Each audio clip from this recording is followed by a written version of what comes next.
Pois bem, agora nós estamos entrando sobre a constituição societária da holding, tá? Já no plano da sua criação, né? Em razão de que a participação de cada sócio no capital social respectivo da pessoa jurídica se dará por meio de cotas, a mesa ganha o rótulo de sociedade contratual ou de sociedade por cotas.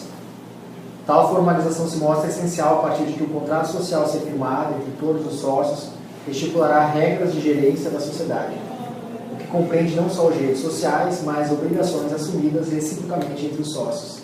E no caso de uma holding familiar, da oportunidade única do patriarca lançar mão dos instrumentos adequados que assegurem o resguardo patrimonial e a longa vida da entidade, como na opção da cláusula com intuito personae, situação pela qual a cessão de cotas para terceiros dependerá de capital social. Opção última que se aplicará ao caso conforme o tipo societário a seguir especificado como adotado. Então, a questão que, como eu havia antes falado, sobre o aspecto de que a intenção do patriarca é que os bens e os direitos dessa constituição, dessa holding a ser constituída, fiquem no âmbito familiar, né? Ele lança restrições através de cláusulas, né? Daí nasce a grande importância, né, do contrato social, né? As quais dificultem, né, a cessão, a transferência ou ingresso de sócios, né, no quadro societário, né? Então aqui a questão do planejamento estratégico, né, é extremamente relevante e é através dessas cláusulas que a vontade, né, e a gestão se fará, né? Daí em diante, né, quando já não há mais presente a figura do patriarca, né, as questões serão dirimidas através desse contrato social e as alterações virão de comum acordo, né? Mas no primeiro plano, a vontade em si dele, né, fica resguardada, né? Outra cláusula que eu achei muito interessante, nesse caso prático que o qual está sendo estudado, né, é lançar mão do artigo 1390 do Código Civil, que deve ser utilizado o usufruto vitalício das cotas empresariais em seu favor e da esposa na linha sucessória, além de cláusula de incomunicabilidade prevista no artigo 1911 do Código Civil, na conjuntura de forma estratégica, se mantendo na gestão das empresas em vida. Então, aqui nessa questão da criação e a constituição e integralização patrimonial nesse contrato da holding, né, vocês podem perceber que as cotas em si serão repassadas, né, aos herdeiros através dos bens patrimoniais da pessoa física e das cotas empresariais, né, detentoras pelo patriarca, né. Então, para que ele continue se beneficiando, ainda que não mais venha a ser sócio, não venha a ser sócio da empresa, nenhuma das empresas, inclusive da holding, né, constituída, ele fica como beneficiário dos resultados desse ato, né, de criação da holding, né? Então ele fica sendo beneficiado através do usufruto dessas cotas, né? E ele pode ainda colocar como usufruto a esposa também, né? Eu acho que seria muito válido, né? E a questão sobre resguardo de não haver a transferência, a comunicabilidade ou até a interferência da questão das esposas, dos filhos, né? Essa questão da incomunicabilidade, né? Isso é muito importante no plano estratégico, né? Como será gerida essa empresa daí para frente, né? Esse quadro aqui é muito interessante, ele ganha uma importância muito boa não só no plano jurídico, mas no plano contábil, porque fala sobre a relação entre coligadas, né? A questão da participação e controle, né? Que no caso a holding criada, ali já aparece um quadro onde fala sobre o capital integralizado, né? E vocês vão perceber que são 7 milhões em cotas relacionadas a 10 imóveis, e quando nós tratamos do inventário era 13 milhões e meio. Por quê? Quando a gente cria a holding, a gente já traz para dentro da holding também a meação da esposa, né? Porque não haveria sentido qualquer de fazer depois do inventário dela, a gente pode fazer todo esse planejamento envolvendo toda a família, né? Então, a participação das empresas também está integralizada, né? Tanto da empresa beta quanto a alfa, né? Vocês podem notar por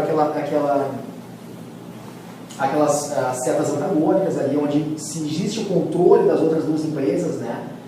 Da beta e da alfa, e a questão da distribuição passa diretamente para a controladora, né? Então, claro, a tributação acontece ali. Depois vamos ver regras mais adiante tributárias, quais trazem benefício para a controladora e para os sócios, né? Fica muito claro, então, né, essa relação de controle, né, e essa coligação entre essas empresas, né?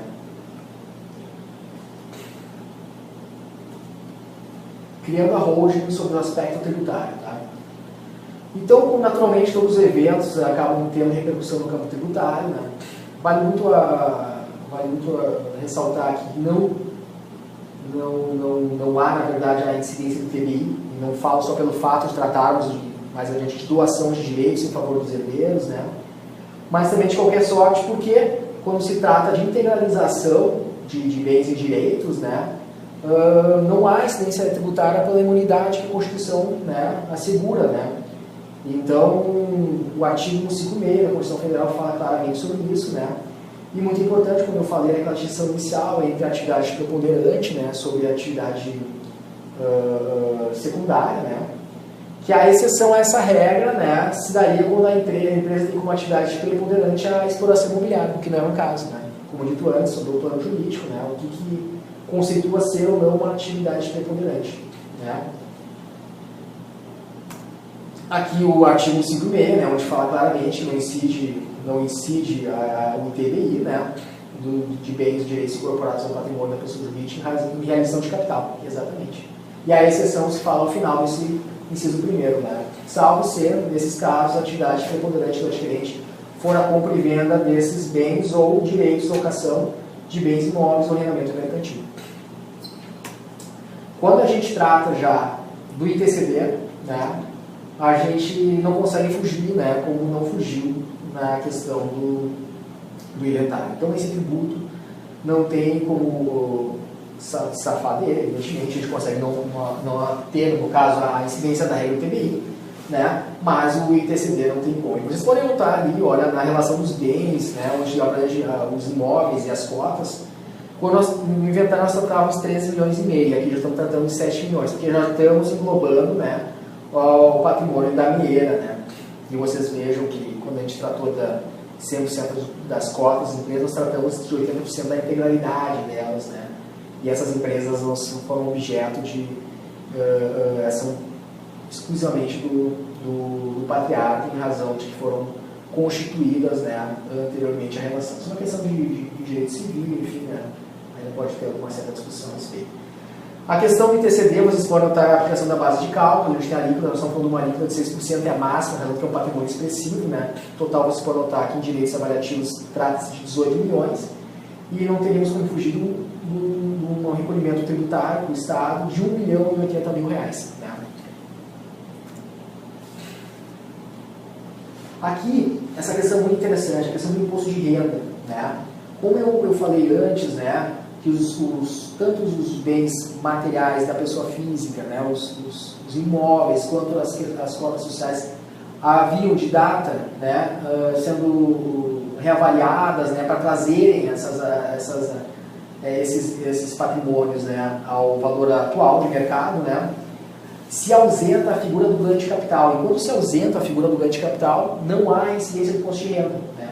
Evidentemente, se fossem bens desatualizados, como se pudesse fazer transferências, as avaliações acontecessem, houvesse uma diferença do lançamento do imposto de renda para a avaliação atual, aí sim haveria sim o ganho de capital e incidir o imposto de renda, que é calculado sobre a diferença, né, resultante, né, do valor de custo ou valor originário, né, a maior, né, ao tempo de que se aplica a hipótese tributária. Né?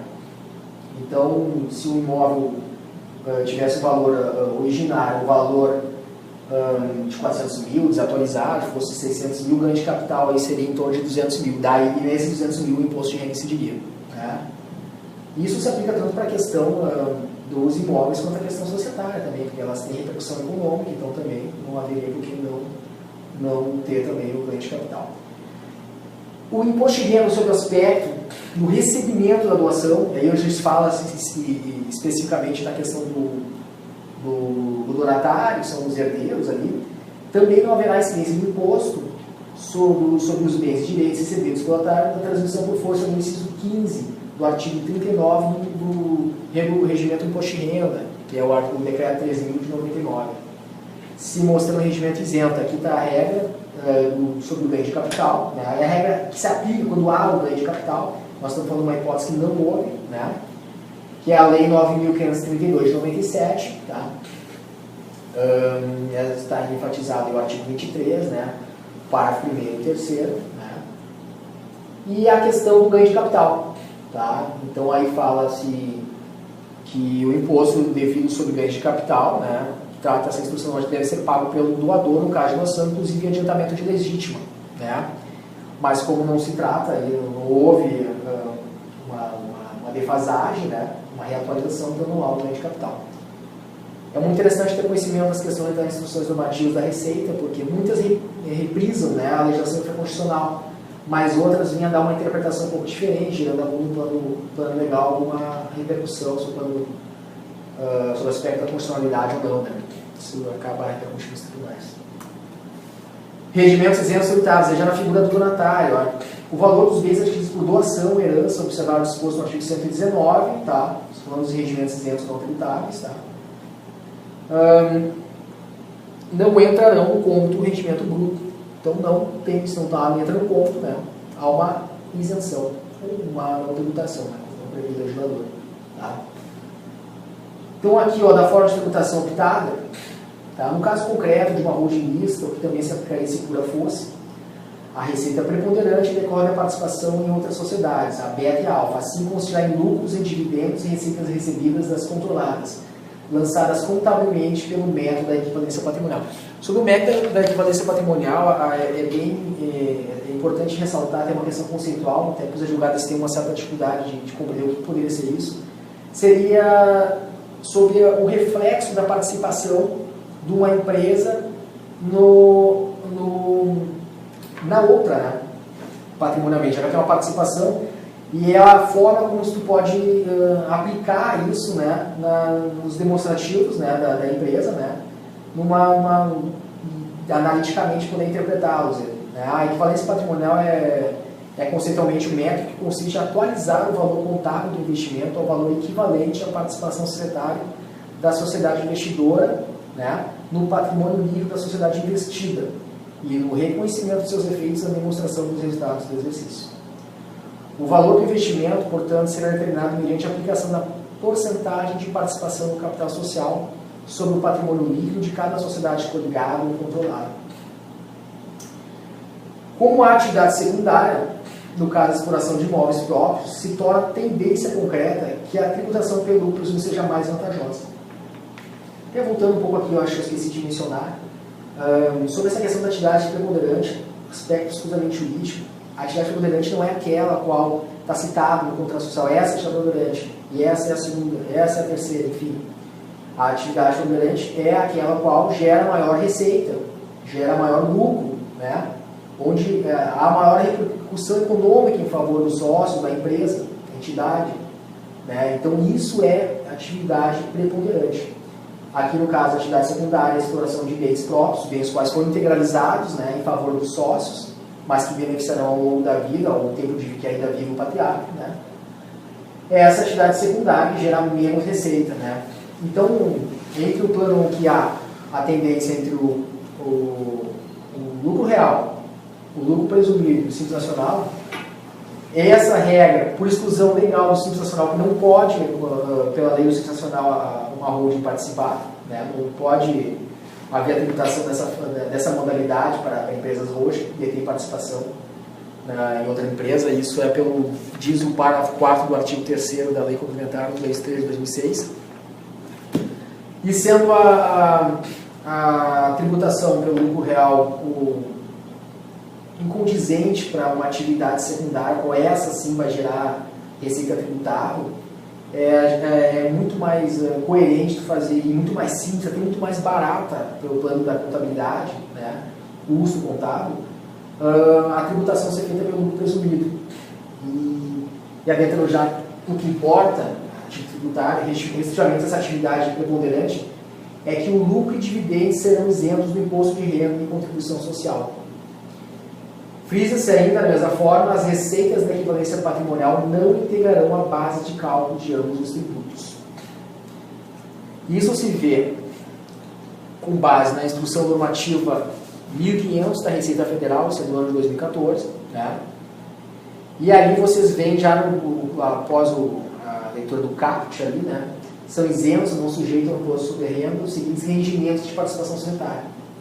Então, os rendimentos da holding, né, eles não incidem aqui que lucros ou dividendos, a partir do mês de janeiro de 96, pagos ou creditados pela pessoa jurídica tributada com base no real presumido habitado, são isentos.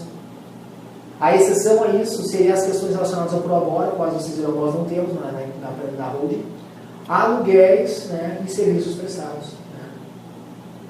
Não seriam abrangidos, seria a exceção a isso. Né?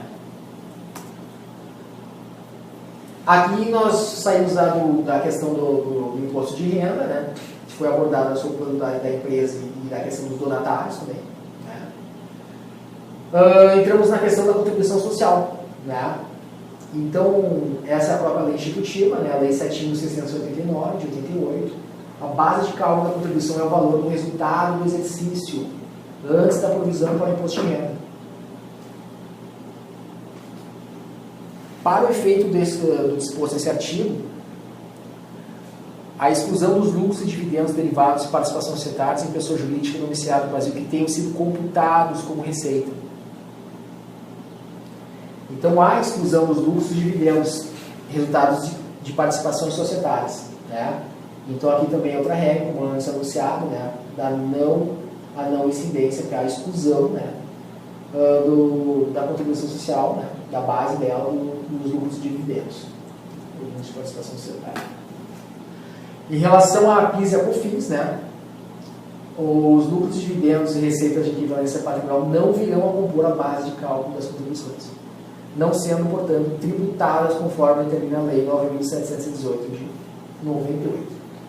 Outro ponto necessário para abordar-se é o fato de que, para fins de tributários, a estruturação de livro caixa em todas as empresas coligadas se mostra suficiente para o cumprimento das entes legais. Então, ou seja, as duas empresas, a Beta e a Alfa, elas têm que ter estruturação de livro caixa. Né? Sendo oportuno ressaltar ao leitor que, no tanto da estruturação contábil, a empresa não poderá distribuir dividendos isentos aos sócios acima do limite de recomendável, né, presumido. Caso contrário, a distribuição de lucros isentos aos sócios restará limitada. Aqui a legislação citada sobre a questão do PIS e PASEP e COFINS. O PIS, PASEP e COFINS, devidos à pessoa jurídica de direito privado, serão calculadas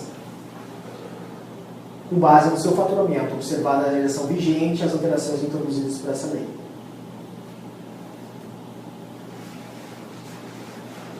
Exclui-se da receita bruta, né? E isso é o que nos vale. As reversões de provisões, a recuperação de créditos baixados com perda que não representa ingresso de novas receitas, o resultado positivo da avaliação de investimentos pelo valor do patrimônio líquido e os lucros e dividendos derivados de participações societárias que tenham sido contados como receita bruta. É outra exclusão. Ainda falando sobre a atividade preponderante, tendo a holding como seu objeto social preponderante a participação em outras empresas, e assim faz parecer ter lucros, dividendos ou resultados positivos da avaliação de investimentos pelo método da equivalência patrimonial, tais serão distribuídos conforme dispõe o seu próprio contrato social, no caso em benefício exclusivo dos usufrutuários das cotas, o patriarca e sua cônjuge, e no caso da tributação, valendo relembrar que os lucros e dividendos serão isentos de imposto de renda e da contribuição social, conforme dispõe o artigo 10 da Lei 9.249 de 95. O que não vale dizer para o alto custo de prolabore, o que antes eu falei, não estamos aplicando prolabore aqui à holding, o que no primeiro momento, propositadamente, será dispensado no caso da holding. Da situação desenhada acima, no tocante à atividade preponderante, em que a tributação se manterá nas empresas controladas em razão das atividades comerciais dessas com a natural prática do fato gerador, percebe-se intacta a forma, eu já estou até concluindo a questão tributária, percebe-se intacta a forma os valores que incidirão à tributação, não havendo qualquer vantagem tributária com a criação da holding, sob o aspecto restrito da atividade preponderante.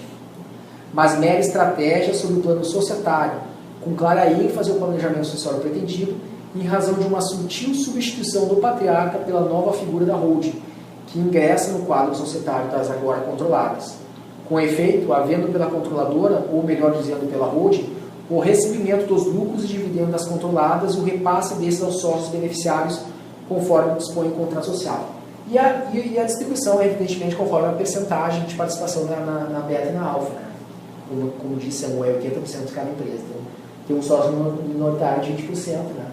Não faz parte. Com relação à atividade secundária, a exploração de imóveis próprios, imóveis quais foram integralizados, com a opção pelo lucro presumido, nessa atividade secundária podemos dizer algo de diferente do que foi dito com relação à atividade principal. Ainda que haja a incidência do imposto de renda, né, a contribuição social, PIS e COFINS, não havendo a incidência da contribuição previdenciária patronal, e porque não se tem a hipótese, né, do prolabore, né.